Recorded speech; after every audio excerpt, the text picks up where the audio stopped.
The relationship between Captain Fujiwara and Captain Mohan Singh was a peculiar one. Although Captain Fujiwara's duty was only to make sure that all the British Indian soldiers were treated well under Japan, he went beyond this role and maintained extremely close contact with them. Meanwhile, Captain Fujiwara kept the exact number of Indian soldiers confidential. Despite the fact that Fujiwara, being only a captain with no authority to award soldiers with a new title, he appointed Mohan Singh a general. Mohan Singh, with this Fujiwara-given title of general, had a delusion of grandeur, boasting that he had complete authority over the British Indian prisoners of war who were being held by the Imperial Japanese Army, and he brutalized and treated them as his own possessions.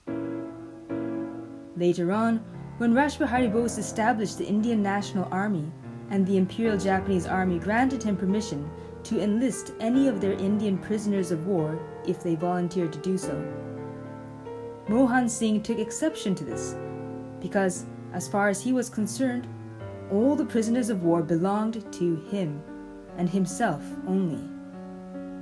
He resisted and fought against Rash Behari Bose. Mohan Singh was adamant that no British Indian prisoners of war could be under Japanese jurisdiction, and that they belonged to the Indian Army of the nation of India under the sole control of General Mohan Singh. On February 15, 1942, when Singapore fell to Japan, their newly captured were 45,000 British Indian soldiers amongst the British prisoners of war.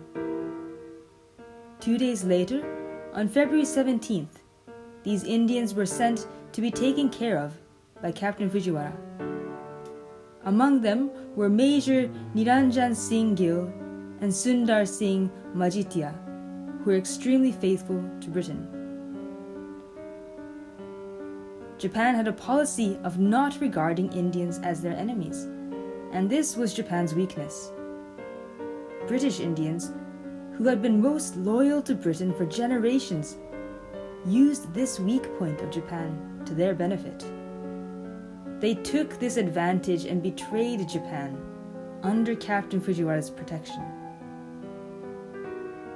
Mohan Singh, Major Niranjan Singh Gill, and Sundar Singh Majitya were hostile towards Rash Behari Bose from the very beginning, and they ruthlessly sabotaged his Indian independence effort.